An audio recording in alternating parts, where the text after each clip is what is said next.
Good morning, guys. Happy Monday. I'm doing well over here. Got a little sun this weekend, I think. Now I see myself on the little screen here. Look a little pink, I feel like. Max, how's it over there in Dubai? I've heard it's chilly over there. We've actually got a sandstorm right now, so my balcony can probably only see like 100 meters clearly. The rest is So just that means you're going to go walk Badger after this, isn't it? yes, and get absolutely. Well, this will turn yellow, so I definitely need to do so. Yeah. What a beautiful place. Yeah, guys, kind of I wouldn't say a slow weekend, but, we came into some targets that we talked about last week. We talked about range rotations, how you can really identify key levels and take profits. And now we got to take that information and extrapolate a little bit more and go from there, right? So very, very easy. First things first, I'm really bad at YouTube. So I was told that I need to ask you guys to like the video at the beginning of the video, not the end. And if you're not subscribed, feel free to do so as we do these free lives twice a week, Mondays and Fridays, to round out the week. A lot of good information, and it's all, I guess, what's the word for that?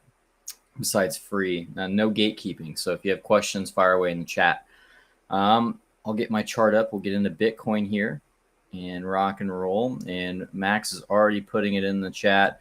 We do offer a 1 week free trial to the Discord as well. So feel free to use that link. It is available in the chat. So, all right. So price, very, very simply put, we've kind of been dawdling about between the quarterly pivot and the yearly pivot, right? So we had two boxes going into this move. We were looking for the reversion to the quarterly mean, which was last quarter's average of price, and looking for the back test potentially as high as the yearly pivot, a little bit over it into that April low, which was the key monthly low that was given.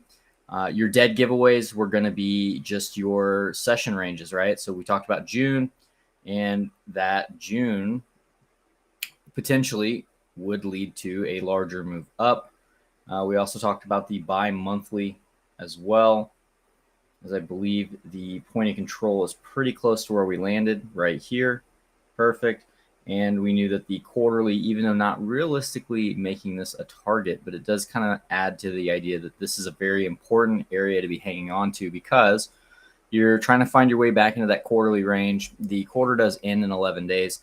And, oftentimes when you get back in the range towards the end of a session, what do? You usually cycle up into that point of control.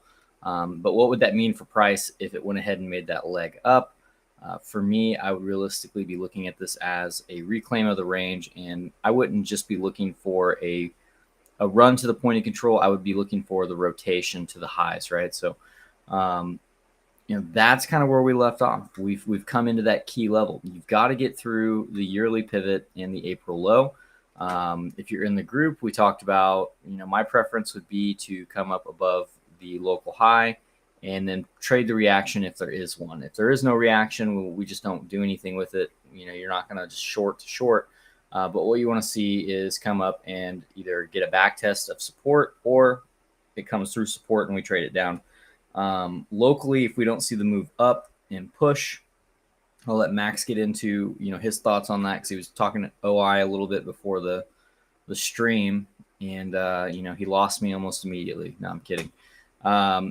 We've been talking about 26.1, and reason being 26.1 is it's the opening of a single print. It was also just kind of the local time frame when you looked at like your local low here. Okay, so like 26.183. Losing this market structure here, you can see that this was a really quick move up, meaning a lot of times quick move down.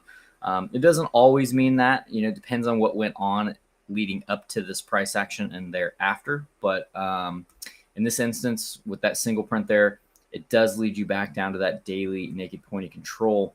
Now, 26K is still important. Another reason being is that is going to be your weekly naked point of control right here. So you can go ahead and just add that on your chart and just have it here, knowing that if we make our way below 26K or 26.183, you're really splitting hairs there, finding acceptance into that single print. One would expect to rotate the entire range and probably come into like a local gold pocket at the value area low of last week. and the daily naked point of control, filling in both inefficiencies here. So, do keep that in mind that that is on the table potentially, and make sure those are there. So those are the two trade ideas for now. And if you were to find your way back down into this region, there is an important level on the chart. And we talked about it last week. We've been talking about the April low. Now we will talk about the May low. So if we go out to the monthly chart once more, we said that if price was able to close back above this April low, things would look pretty good, right? This is the low we want to reclaim. And you can see that's about where we've run up to right now. However, if you were to start closing the month of June here, the quarter, the first 6 months of the year, and you're not holding on to this current low at the May low from last month, all you're doing is closing on lower closures and making lower lows as well in price without actually reclaiming any real ground. That's not a good sign. So as we come into the end of the month, you're going to have two really key lows, in my opinion. The first one is going to be, and I'm just going to clone the April low, and we'll go that direction with it, just a little easier. The April low at 26,925, and then the May low at 25,789. Whichever one of these two lows essentially breaks first is going to probably give us the next giveaway on which way we're headed. And if we start getting through, the blue box here of bullish hopium, you're probably looking down to gap fill closer to 20K rather than bounce from this area on the chart. So it is in the bull's best interest to get moving, right? And start reclaiming some ground. And I do think that if we start reclaiming some ground, there's a lot of people that call these falling wedges. We don't do a lot of pattern trading, but I do, the regression thing, obviously, it's more, it's less subjective. It's a little more objective, and it's based on time, session times versus just what you see with your naked eye, which I think is a much preferred, right? So when we look at the 60-day, which is pretty high time frame, you can see this is getting local price action very well, but it is confirming that if we can flip this blue box here at the yearly pivot in the April low, that we are looking for a move out of this, at least to the quarter two open probably. We want to see this area of the chart get tagged. Okay, so that is the first high time frame area that you'd be looking for. And then if you go to the quarterly, of course, you could start to make the same argument that that's the point of control of our range, and we could potentially be looking to rotate it in general. And I believe I did add, yeah, there we go. Look at that. We remembered where we put it. You can also see that as long as we don't come up above this level and give it back up, as we discussed previously, this would be the play, the breakout of the overall regression, right? So, yeah, I mean, for right now, neutral, but the ball is definitely moving over towards the buyer's hands, and they have the opportunity to potentially take control here if they want to. The question will be if they can get that follow through, and if they do, does it stop at the quarter two high here or quarter two open and get that swing fail, filling in the NPOC for the quarter, filling in the range a little bit, or does it rotate in general, which would be my preference, to head up to backfill that monthly candle we just looked at. We'll take that look one more time. I know the chart's getting messy, but should you, find your way back above this blue box for the monthly closure in 11 days, you would think that you'd probably come over and fill these candles in. So hopefully that makes sense. A lot of this stuff is, very repetitive, as we've covered this for quite some time now. And this range has got a lot of the same levels. So we're really just kind of playing things as they come, trying not to let our biases dictate too much of what we do, in the sense that, the trades are the trades. Those are the ones that are present, and you take the best trade available, even if it goes against what maybe your journal says that your thoughts were, right? So rarely are you going to do that, but it's okay to be wrong as well. So for right now, my bias going into this was that when we hit 24/7, we would back test the range, and now we've got to see what comes of that. If it's a bullish, event where we reclaim the range, there's no reason to remain with the bias that you could fill in some of these other inefficiencies down below, right? That's just not good trading. So yeah, that's where I'm going to leave it at. I'm going to turn it over to Max because otherwise I'll just keep talking about the same thing over and over. Well, let me do some talking of the same thing over and over. Yes, so yesterday on the members stream, we were up here. Obviously, at the top of the miniature range for effectively the weekend. And when you're at the top of the range, obviously you're looking for shorts. I did say that if you got above the yearly pivot, though, the way that the open interest, mainly above this section of the chart, if you got above this section of the chart, it'd be pretty bullish because all the traders that you've had enter in this section of the range, in this section of the chart, were below you. Apologies if you can hear my washing machine. Bear with me 1 second.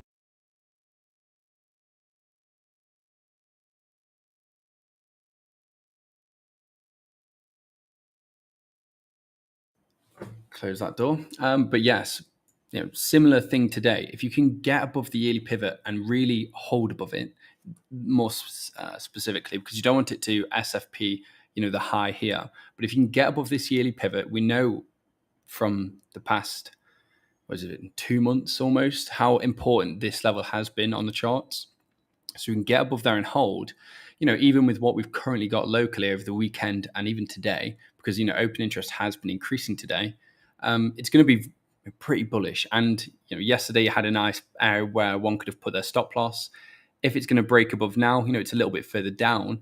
But again, this little consolidation we've got here would be an area where one wants to put their stop loss if they are taking the, maybe not breakout trade, but the reclaim trade, let's call it, off the yearly pivots. You want to see it come up, not fall back in, but back tester then and you continue to move up, and that would be where you want to enter.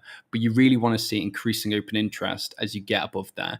If you get above there and you go above this high, I can foresee a drop in open interest, but you don't want it to be so significant to a point where you're thinking, okay, this thing's going to reverse at this point. You really want it to hold above that and see some buying, some increasing open interest while price is moving up.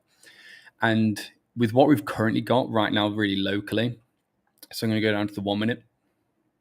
If we go to the 1 minute, we've got, and I'm pop on this, you can see you've got the Asia high here and the London high, all in this section of the charts. Now, you have the gold pocket, if we pull it from here, from yesterday's high to the low. The gold pocket's in this region. You've also got a load of liquidity that was here. It's now been effectively taken. You have 306 Bitcoin in this section of the charts. That's now been taken. But until we lose the London/Asia high, whichever you would prefer, London high easier. Until you lose that, right now what you've got is a load of traders in positions in this section of the chart. And right now, open interest, some of longs and shorts effectively. And right now, all these shorts that went short in this section are trapped. Yes, we've had a decrease in open interest. So maybe some of them are out, but it's not big enough to really warrant that this move is completely over. And you can see open interest is still increased as we've still been consolidating in this little section here. So again, short for me would be rather cautious because you've got the VWAP there, but anything below the London high, arguably the VWAP at this point, I would really expect us to come down and move to those single prints, which are down here. If you were to come down here and test them, like Magic says, normally you come and close them if you really start to live in them. And with the move up that we had, where can I do this so it's really clean? And I'll hide these boxes. All of the boxes. The move up that we had, and I'll go to the 5 minute as well. A large portion of it was on really decreasing open interest. So when the majority is on decreasing open interest, even though you've got some in there, actually have got some in there, but if you go into the Binance, actually it was completely down. So it just means that the price is effectively hollow. There's not really that many positions on either side that are trapped, that when price gets to that goes back to that level are going to get out at break even. So for me, there's just so much that you just don't want to live below that. You've got a lot of reasons that it could go there. You've got a weekly level. You've got the weekly point of control, which Magic had on his chart. But it's a big risk if you start to live below there because of the single print. So yeah, right now the way I'm looking at it is really does want to push from here, but the long for me would be ideally above the yearly pivot locally for if it's claimed on increasing open interest and you don't completely nuke the open interest as you SFP the high. That for me would be a good breakout long. I know we say don't breakout trade, but if you're reading open interest as well as market structure, you can, and you're playing it safe if you're waiting for the for it to come back and test the yearly pivot if we were to break above it. So yeah, locally, sure, if we lose the London high / VWAP, long from here, I think you've got to wait for a little bit higher, which is strange to say, but I think you do, just because you are slap bang in the middle of this current price action. And you could really easily divvy up this price action by just doing something like this. You can see that in this upper range, this is clearly support. In the lower range, it's clearly resistance, even back here. So this is the kind of the way that I'm divvying up this section to say if you were living below it, chances are you're going to come down and test the bottom again. But now we are above it. It's pretty likely they do come up here, but it's not. This trade for me isn't big enough for me to want to, put enough capital behind it to make it worth it. So patience, I think, is the name while we're slap bang in the middle right now. But yeah, that's the way that I'm looking at this locally. One that is moving up pretty nicely today is Lunk. Now it's had a big increase in open interest now, and it's not completely reversed. Where could this go to? Well, I've been waiting for it to go to the gold pocket, which is quite a bit higher, but you can see the downtrend was kind of just mid from an open interest point of view. It wasn't really doing anything. It was kind of flat and stagnant. Then you had this huge drop, and from then on, you dawdled around a little bit, but then it started to find buys and prices started to move up. And on the opposing side of these buys on these increases in open interest are the trap shorts. As long as you're not coming back down here and living below there, there's no reason that price couldn't move up and squeeze out the traders that are in shorts. Now it's squeezed out the longs that weren't they weren't exiting when they were clearly at a loss. You had a huge decrease in open interest here after the big run up. All the other longs that didn't exit, kind of just stayed in their positions and held out. That's why you had this flat open interest as price moved down, because no one wants to exit their positions until they're forced to. So I should always use a stop loss on lows and highs, because at some point you've got to be like, okay, at what point am I just going to accept this loss? And here it seems like it was probably some liquidations and stuff like that occurred. So yeah, I think this is Luna. I'm pretty sure it's Luna. I don't know. I knew it was one of the top trading top movers. I think it was last week, and today again it's the one of the top moving coins. The way that I'm actually picking which coins to trade is I'm simply going on to Bybit or whatever exchange you are using, and then let me show you. And then going here and going to the top movers. I'm at the bottom movers now. And you can see these are the ones that you move that are moving. And then what you're effectively doing is checking the open interest with the trend, and knowing the open interest basics. Increasing with the trend is a strong trend. Decreasing is a weak trend. What you're trying to do is you're trying to find the ones that are increasing on increasing open interest, waiting for price to have a little bit of a pullback to scare out the weaker longs, and then ultimately continue on with its trend. And when they're so cheap, some of these coins, you can really make pretty tidy moves on your capital. So that's the way that I'm doing it. The fact you have had this increase here, I would expect this to come up higher. Other ones which have been trading pretty nicely, I did this analysis on XRP yesterday, but I'll do it again today for the non-members. This is XRP, and it's been trading pretty nicely. You can see that though it's been moving up, but whenever it goes down, it's decreasing open interest, which is decreasing open interest with a downward move is a weak trend down, but it's increasing on all the moves up. And we went over this yesterday, but a lot of the times in an XRP, You normally reverse when you get a big drop in open interest, to the upside anyway, and to the downside. And right now we've not seen that. We've not seen that with this move up that you have been having, and yet the open interest has been increasing pretty dramatically with the move up. This is the only decrease that you've had kind of here, which is similar a weaker move, but it's just at the end. And then as you've come down, it's even more weaker. But you've just SFP'd some levels, got a nice drop in open interest at the bottom, and then from then on, it's been increasing open interest again with the upward move. And again, what have you not had?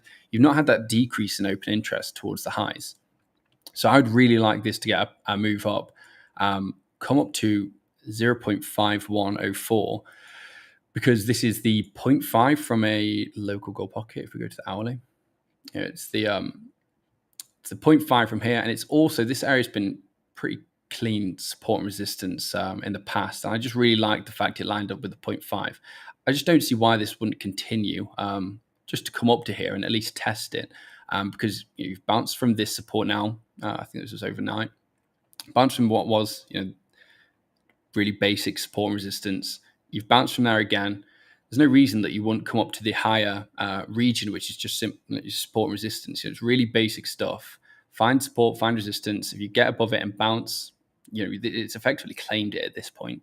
And knowing that you've claimed it back here, and knowing that you've got open interest increasing with the move, it's looking favorable that it's going to come up to that 5.1 or sorry 0.51. So yeah, XRP's looking pretty good. I mean, at least locally. I think yesterday it was a 3% move when I was talking about it. If you were to buy now, it's at 4.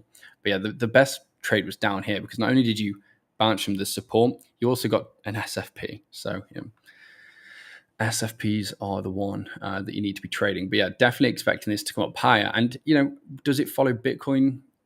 Let me have a look, actually.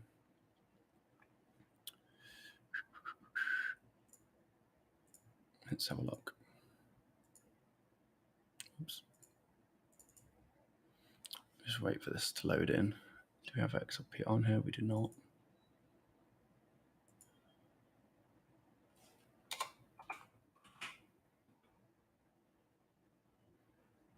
Yes, this one.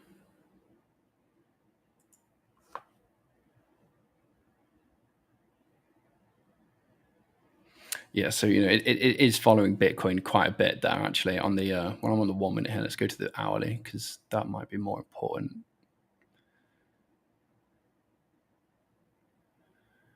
So this is a correlation map. Oh, it's not following it at all, actually. This is a correlation matrix. So basically, what it does, it's telling you how correlated the assets are. On the hourly, it's really not, but on the minute time frame, it really is, which is quite interesting, because if you're on the hourly and you're expecting Bitcoin's in the middle right now, but if you're expecting it to go up over time, I guess this is important for XRP. But if you're expecting it to drop, then you kind of don't have to worry about, the higher the number. So, BNB and Bitcoin it's pretty correlated on the hourly time frame. At 1 is 100% correlation, 0 is no correlation, -1 would be opposite correlation. So you can see that a lot of the assets on the hourly time frame actually do follow Bitcoin. So it just means that when you're doing analysis on Bitcoin, on altcoins, you need to be aware of what Bitcoin is doing, because a lot of them will follow it. I'm actually quite surprised that XRP has literally no correlation to Bitcoin at all. But yeah, interesting, I guess. So yeah, maybe don't take too much notice on what Bitcoin is doing on the hourly, and just trade XRP for what it is. And yeah, definitely expecting it to come up here. One coin which I'm in love with as of late, honestly, this may be, I did very well on this coin a while ago. This coin is Lena. Not sure how many of you guys can recall me speaking about it before, but this coin is so good at giving SFPs. Like it's literally incredible, and it's not very correlated to Bitcoin at all. Obviously, it had a drop yesterday, same time to Bitcoin, so maybe I'm chatting shit. But I've noticed that typically it kind of does its own thing. It is actually somewhat down today, but this thing has been on an absolute tear as of late. So the areas for me that I'd be kind of looking for it to come down to are, come down SFP this low and then get a move up. The issue you've got currently right now is locally, really locally, I am on the 1 minute here. You have got increasing open interest with this downward move, and you are living below it. Yes, you've had a drop here, but it's not really regained any ground. If you got above this level here, let's draw a horizontal line. If you got above there and you've effectively SFP'd it, because again, similar thing to XRP, okay? This has been resistance here, support here, and now we're below it. If you can get back above it and hold it, okay, even though you've got increasing open interest with it and it's all above you now, you've kind of flipped the script on the fact you are, back in the mix, and you would expect it to go higher. But while you're below it and you know that all the open interest increases above you, this area is going to be a lot of resistance right now. So I would definitely be a little bit more cautious on taking the SFP trades. What I'd really want to see is a very substantial drop in open interest, just to let you know that the traders that are in here have been wiped out of the move, and they're no longer trapped. Because what happens when you wipe out one side of the market, you typically reverse and go and take out the other side. So yeah, for me, really basic. I'd be looking for SFPs, but I would be somewhat cautious if the open interest isn't giving me what I wanted to see. But yeah, Lin's been really good. Magic. I feel like I missed so much while I was gone. You did, mate. I had to go hand some keys off to a friend. I heard XRP, so I came running, What everyone didn't see is Magic dived into his chair. Yeah, pretty much. No, I had to go give my keys to a friend. He's going to use my truck to move, so we'll see if I get that back in one piece. Just all curb tires. What's that? He's just going to curb all your tires, mate. That's cool with you. He might. He's not from America, so I'm just trying to do him a favor. He told me he's driven a truck back home, so we'll see. Yeah, on the opposite side of the road, probably. I don't know where they drive out in Kenya, to be honest with you. I never asked him. No idea. I don't think they even have sides. I'll ask him when he brings it back tonight. He did leave his car. I pulled his car into my driveway. I've never been in a car that was cleaner or smelled better. I'm not gonna lie. Like, this dude, it's like he lives in that thing, because it was immaculate for an older car. Yeah, that's good. That's good. That's promising. It's a good start. So you've covered XRP, Lena. I saw Lunk getting underway at one point. I did Lunk. The only one we haven't really talked about is, these have all hit pretty important levels. Let's see. Is there anything that we haven't covered in a while that we should cover? Let's take a look. Oh, Polkadot. Doing Polkadot things. Just getting absolutely wrecked.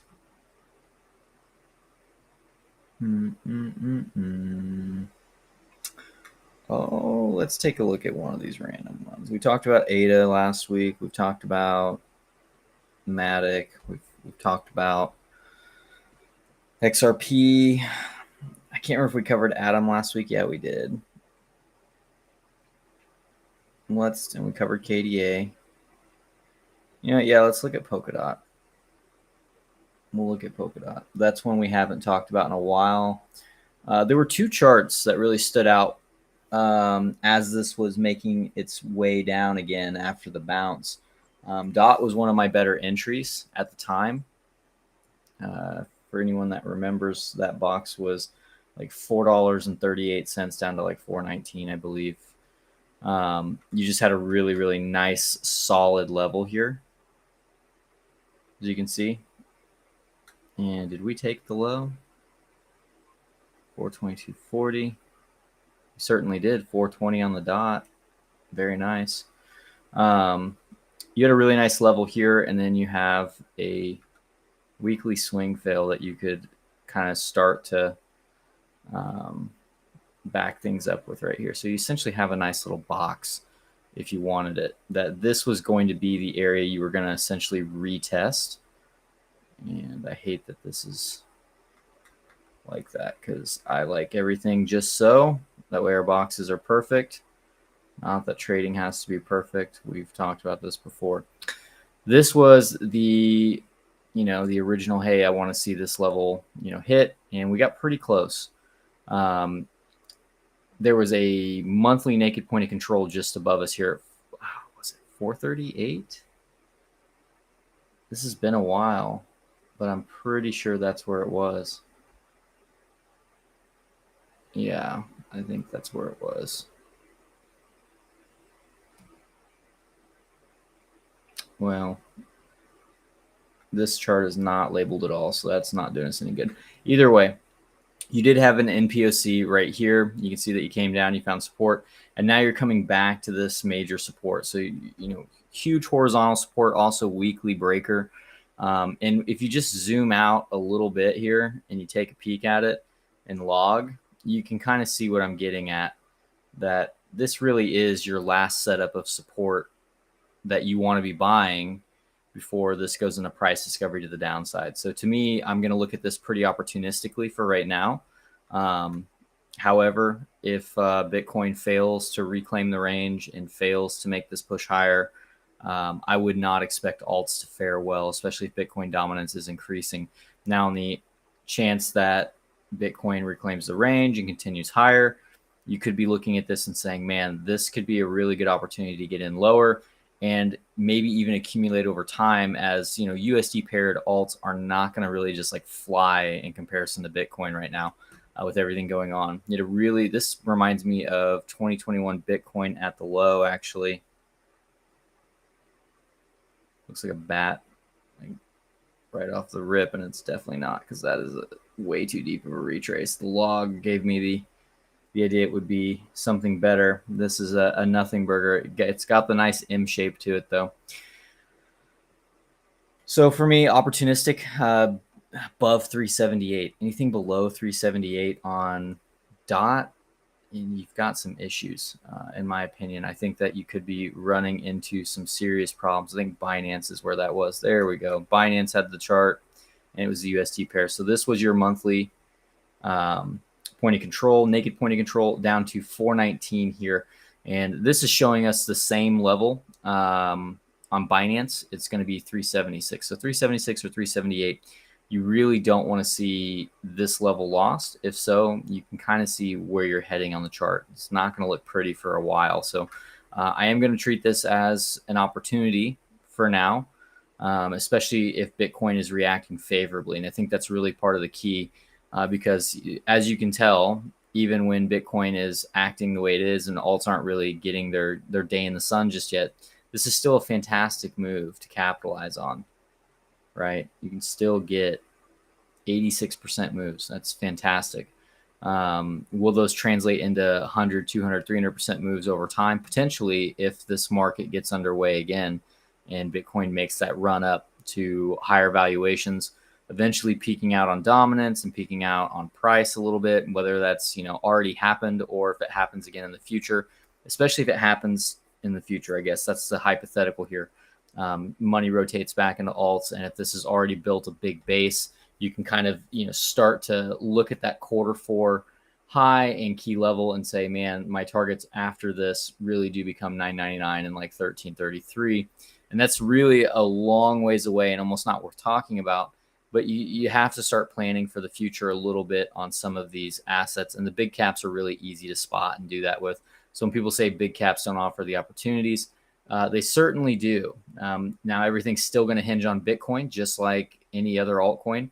But if altcoins, get that rotation back in after Bitcoin makes its run and maybe puts in a large top or something like that, a large, consolidation, you could go sideways for a while, and altcoins can really start to, flourish and do their thing, much like they did in past, like, mini cycles and overall cycles. So that's how I would look at DOT for now. You've got really clear levels of invalidation. Gotta hold 376, and you've already come down and you're back testing this support. So you want to see a favorable reaction here and get this underway. Let's see where the new pivots are coming in at. I'll try this one out. There we go. And let's get rid of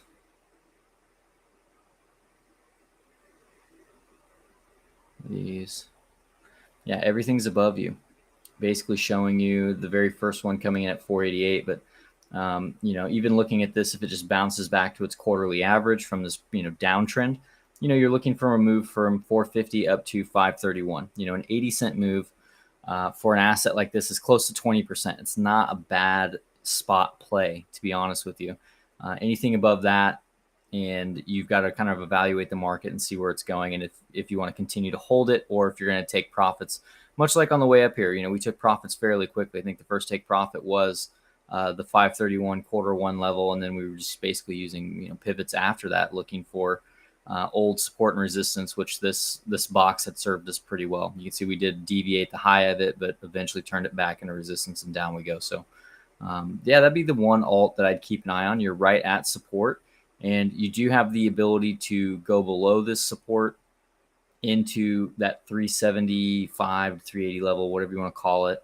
You just want to see the reclaim if that happens, because if you lose this area, you really are in a free fall, and you just don't want to be sitting there holding this asset if that's the case. So you want to be kind of diligent with it. If you're a Polkadot fan, now is the time to be paying attention, I guess. Not financial advice. It's just the opportunity is here. Let's see what the bulls can do with it, and if they get the lift off they need, Bitcoin's doing well, this could be a good second opportunity.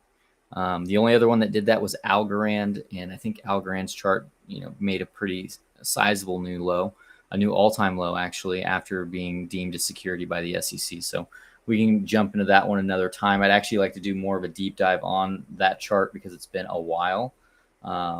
Last time I did one on it was in December of 2021, and I was essentially looking for sub 50 cents at that time, and I think had settled on 15 cents, and it obviously went lower than that. So yeah, that's the only other one that I really crosses my mind that I might be looking to make a video on or do for the next live stream, is look at Algorand. But Polkadot, it's an interesting chart, just from a high time frame level perspective, right? So yeah, that's it. That's all I got. We've been live like 38 minutes. Max, anything to add? I see you poking around over there. It looks like on the Bitcoin chart. No, I'm just looking to see whether to take a trade here or not. I don't know whether the issue is I'm split in two minds, because as it's decreasing here, the price it is on decreasing open interest somewhat. You are getting you're getting liquidations here. You're getting buyers seemingly interested with buying imbalances, and it is at the point where looking at it, this has been resistance. Are we turning it into support now? It's not coming down here strong. So potentially, if it does want to hold above here, this is potentially the local long that one could want in order to take it to the yearly pivot. But start to live below here. If you start to get more selling, more delta, negative delta coming in, obviously it's going to come down. So and that'd So that be 26.4 level is what we talked about going into the end of the weekend, because that's where CME is originally closed on Friday, if I recall. Is that open now? I don't know if they're open. Oh man, TradingView really gonna do me dirty. I feel like, is there a public holiday today? Is there a holiday? Sure. I feel like there was. Don't quote me on it. Let's see. Yeah, Tuesday, June 20th is going to be the next date that it's open. At least it says Tuesday, June 20th, and it's got this candle, which, for whatever it's worth, does not look accurate. So, yeah, I would imagine they're closed then, if that's the case, because it's definitely not moving. The price is not doing anything right now. It's probably going to linger in this little range we've got then until tomorrow. Yeah, I would imagine so. Kind of makes for a boring day, doesn't it? Mate, it's been so boring so far. So boring. Maybe we'll get the Giga Nuke, man. Just nuke it down to support real quick and then send it back to CME. Completely close the single print, yeah? Yeah, why not? No. Is what it is. Yeah, today is traditional markets are closed. How about that? So 26,401 still the CME closure that we should have on our chart. I believe that we were talking about going into the weekend. I was going to pull up the indicator until I realized TradingView's got 37 indicators open for me right now, and they're all fixed ranges. So if I delete them, it deletes my object tree. I have learned that the hard way, so I can't do anything with it until it just fixes itself. Thank you, TradingView, for being so awesome all the time. I actually love TradingView. It's just, It's just go to EXO and just accept the missing data now and then. I like my data, man. I don't use it often, but when I do, it makes me feel good. All right, guys. No CME open today. We covered some altcoins for you, some Bitcoin every Monday, like we said. And we'll be here on Friday, right? That's the goal, and then maybe we'll do some shitcoin videos in between. Should be on debate this Thursday. I thought they would be there last week, but I guess Keeper is out of the country in Brazil, so he's coming back, and debate crypto will be on Thursday as well. So, anything to add before we all good? Just call it. We nuke the live. All right, guys. We will catch you in the next one.